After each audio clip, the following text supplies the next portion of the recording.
So if you start at our main page and go to hacking mobile devices, the first thing you need to do is get Android Studio up.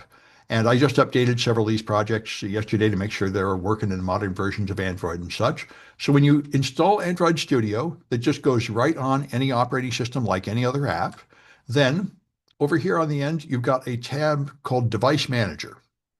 And when you go there, you'll have a phone already pre-built. And you can start by using that phone. You just click the Go button and it'll launch the emulator. This is a very nice emulator. And you'll see, enter.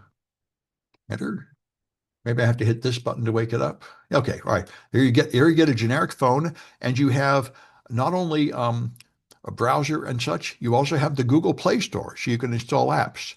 And so for the first project, you install this thing called Qt, which gives you command line control of your phone. So now you can do things like, say, who am I? Command line Linux commands, and it will execute them. Yep, there it goes. Who am I? I'm U0A212. So that's all you do to get started with your Android emulator. Now, it turns out that a lot of the apps we're going to study are kind of old because I did this research a while ago. I'm going to just close this one. So to do the projects that come later, you'll want to have an older phone. This is API 36. This one running Android 16. I made one. You can just add another one with the plus sign here and make one running Android 11, which is what you're going to need for the other projects. So here's my Android 11 phone. It looks a little different. It's pretty much the same. And I've installed a few insecure apps here. And so let me just move on to the first project. After you get your emulator going, then plain text login is probably the simplest. This here we can just use Wireshark. And if you're probably familiar with Wireshark, I know a lot of you have been teaching Cisco and stuff. Wireshark just lets you sniff network traffic. So here's Wireshark, and I can sniff my Ethernet traffic. And there's a lot of background traffic going on, of course.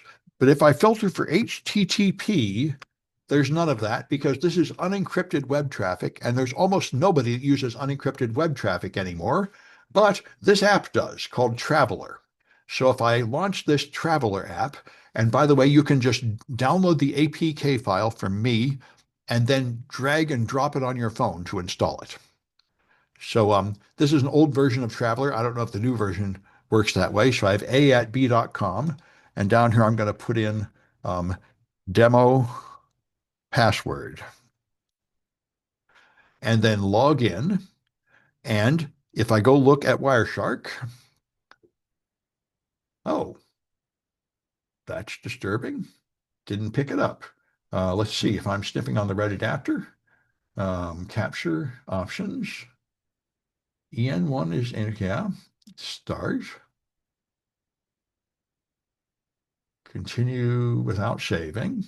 All right. Let's try this. All right. Let me go here and just kill the running apps. All right. And now launch Traveler. Let's see if I'm on the internet. That's first thing. Let's just open Chrome and go to no internet. That's the problem. Oh, I remember this because I left it set for a proxy. We'll do this in a later lab, but I need to turn off the proxy, which is network and internet Wi-Fi, Android Wi-Fi, pencil. Right now it's set to send traffic through a proxy, and that's not what I want right now. I want no proxy. There we go. All right, now I should be able to get to the internet.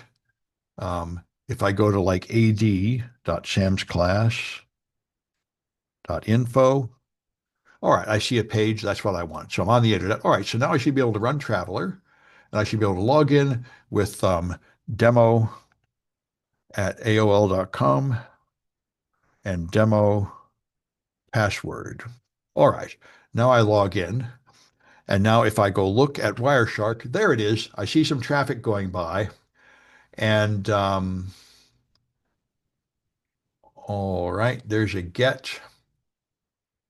Those are the ones going to my web page. I'm still somehow not seeing the login traffic. Let me restart this.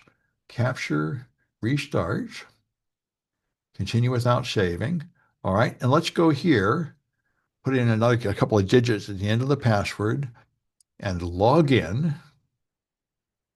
and somehow it's refusing to send data out. It worked yesterday when I tested it, but somehow it's not working today. I probably need to kill this emulator and restart it. Anyway, I'm going to stop this video while I debug this.